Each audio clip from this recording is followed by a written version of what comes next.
This week, New South Wales Premier Barry O'Farrell marked his first 100 days in office. He spent most of the week helping Tony Abbott wage war against the federal government's carbon tax, a war which now has the Federal Treasury and the New South Wales Treasury in dispute over the financial impact of the tax. The Premier also continued on with his own plans for reforming and streamlining government services, reforms which will lead to further job losses in the public sector. Mr O'Farrell heads to China tomorrow to drum up business and investment opportunities for the state. He joined me in the studio earlier this evening. Barry O'Farrell, welcome to 7:30 New South Wales. We'll address your first 100 days in office shortly, but first if we can turn to a couple of issues in the story we've just seen. First of all, over tenanting. There are no state laws to stop this. Is this something that's on your radar? Are you looking at introducing some changes there? Yes, it is. In opposition, we drafted legislation. Victor Dominello, the member for Ryde, who identified this as an issue with overseas students around Macquarie University. We're keen to progress that legislation to provide local government authorities and other authorities with appropriate rights to check that people aren't being exploited and that safety concerns aren't arising. When? How quickly might that happen? Well, what we've decided to do is to put that draft legislation to a public inquiry so that all members of the public, students, universities, interested parties can make an inquiry. I'd expect to have that process over and done with and legislation in place within a year. The other issue was proxy clustering in relation to strata fees. Any suggestion that you might get in line with the other states that outlaw this? Look, I'm concerned by the report. I'm concerned that we're out of step with other states, and I've asked the Minister for Fair Trading to see whether we should legislate to provide the same ban on those things as exists in other states. So again, does that mean it could be some time before anything happens? Well, I don't think that should take that much longer, but what we know is that mediated strata title issues, about 70% of them are resolved. There is recourse to the CTTT, but I am concerned at the undertones of this report, the misuse of proxies, perhaps for financial gain. You've been in office now just over 100 days. There were very high expectations of dramatic change when you took over the job. You've certainly ticked off a list of achievements. But what do you think you've done that will really make people believe that the expectations of change have been met and that their lives are better? Well, firstly, I think one of the things that was necessary was to restore some confidence in government, and that's why I was obsessive about delivering on our 100-day plan, because we want to be a government that delivers. So delivery of promises, delivery of the change that we promised is important to us. And we've also tried to be much more transparent, much more open in what we're going on with. For instance, we also want to involve the community, which is why the decision, for instance, to scrap Part 3A to return planning powers to local communities through their councils has been one of the emblematic changes we've made. One of the criticisms has been that you've called for a lot of inquiries, a lot of reviews, which is pretty easy to do. What's the tally on that front so far? Well, I'm not going to make any apologies for ensuring that this term of government, a group of people make decisions on the basis of facts. What's worried me, what astounds me, is despite projects like the North West Rail project being promised time and time again over 16 years, none of the groundwork, none of the basic planning was undertaken, and that's why Gladys Berejiklian established that project team to get that information together so we can make the persuasive submission to Canberra.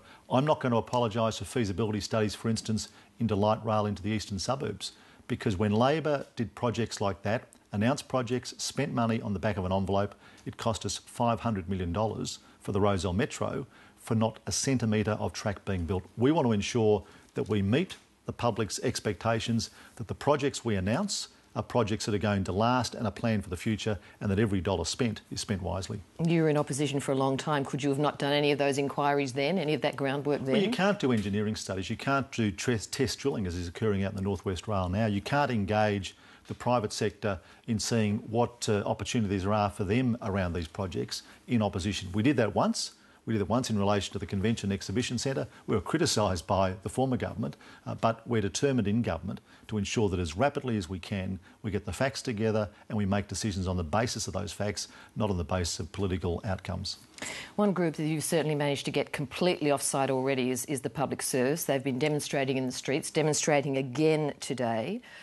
These were people who voted for you in droves, and they would certainly not be saying that you've improved their lot. Well, I think if you talk to public servants across the sector, they would be enthusiastic about a change of government. They would be enthusiastic about a change of government from a group of people who didn't respect them to a group who does, who listens to their ideas and who's empowering them to make more decisions. But I make no apologies again for implementing a wages policy that Labor put on the table but failed to follow through. The change we've made is that increases over and above the 2.5%, which under Labor's policy had to be offset against productivity savings, will be delivered. Under Labor, those agreements were reached, higher wages were paid, but Labor never bothered to ensure that those higher productivity agreements were ever implemented. Nonetheless, would you concede that you have got a group of people who did vote for you very unhappy? I concede I've upset the public sector unions. I don't concede that I've upset public servants across the state, and I think from the performance that they've put in over the first 100 days, for which I'm very grateful, that's clear.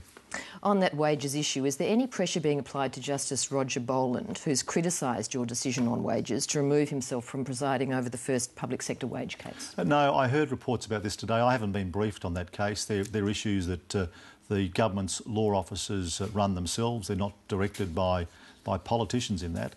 But, you know, I've said before on this program that, you know, activist judges like Judge Boland, who blur lines between the Industrial Court and the Industrial Relations Commission, two separate bodies, don't do themselves much favour when they try and, you know, blur those lines. Should he step aside? Well, you know, that's an issue for him. I'm not going to direct a court on those matters. That would be entirely inappropriate. But it is important, whether you're a politician, whether you're a member of the judiciary, to ensure that not only is justice done, but justice is seen to be being done.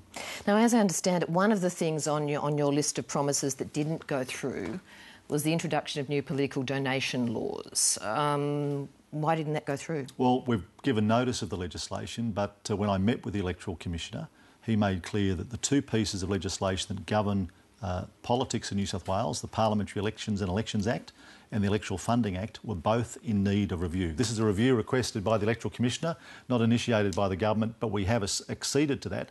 And what we're just checking over the 5-week parliamentary break is that nothing we're proposing to do gets in the way of his long-term objectives for that legislation. One suggestion was that you've got a couple of fundraisers coming up and it might have been a problem if this had gone through before then. Well, it's terrific. I haven't been to a Liberal Party fundraiser since the election. I haven't missed them, and that's not the reason. Could they have still gone ahead if this legislation had happened? Would those fundraisers well, still been able to go ahead? Our legislation's aimed to end Labor's rort, which gave unions a free pass through the restrictive legislation, the CAPS legislation, and it's also designed to fulfil my commitment, which is that only individuals, not organisations, not unions, not groups, should donate. Those donation caps will be set by a third party, independent third party. I think that will produce fairer outcomes. And it'll be interesting to see whether the Greens, which missed the opportunity to support these changes once before, and Labor support them this time. Now, the carbon tax, and a big discrepancy in some of the numbers here today. You said the New South Wales Treasury's estimated the increase in public transport costs will be far greater in New South Wales than what Commonwealth Treasury figures are suggesting. I think State Treasury said something like 3.5%. Commonwealth 0.5%. Why is there such a big difference in those numbers? I suspect the difference on these numbers, and we stand by the Department of Transport's figure of 3.6%, an extra $150 for a commuter, say, from Blacktown, from Campbelltown, from Heathcote, from Gosford, from the Blue Mountains. I think the difference, the discrepancy, is the same discrepancy as in relation to wages. The federal government is using national averages.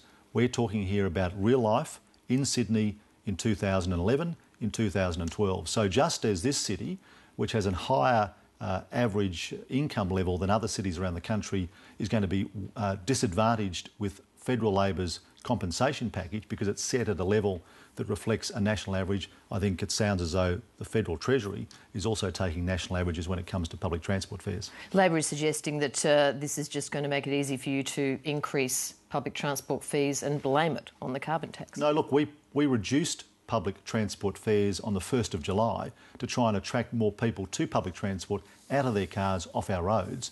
This carbon tax, perversely, is going to do the reverse. It hasn't exempted public transport, but it has exempted motor vehicles and petrol. Big issue, North West Rail Link. Have you applied yet for federal funding for that? We're in the process of doing that, but in response to Labor's criticism, whether it's me meeting the Prime Minister, whether it's the Transport Minister meeting not only the Federal Transport Minister but the head of Infrastructure Australia, whether it's the head of the Department of Transport meeting with Infrastructure Australia, everybody in Canberra knows that that's our main priority, and they're expecting a submission, as agreed with Infrastructure Australia, in the next 2 months. and we're determined to ensure, off the back of research and work that wasn't done under the former government, that that's the most persuasive and that's the best argued submission ever to come out of this state. So you're saying you can't make it happen any more quickly, but you're confident you'll get that money? I'm confident that there is a door still open. I'm confident that the Prime Minister understands the importance of this project in New South Wales. It is by far the single most important infrastructure project in the CBD in relation to transport. It's backed by independent economists, it's backed by business. It will have the biggest impact in improving transport across the city because it also relieves pressure on that orbital road network that's been so important to our city.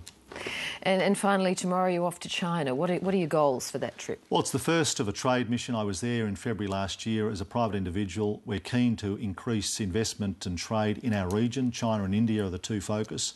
And it's about ensuring that we get more trade investment. It's about hoping that we can find more markets for products that are made here in New South Wales because that's good. It creates employment opportunities here in New South Wales, and that economic activity, of course, generates revenue to government that helps provide health, education and policing services. Barry O'Farrell, thanks for speaking to us. Thanks, Tracy.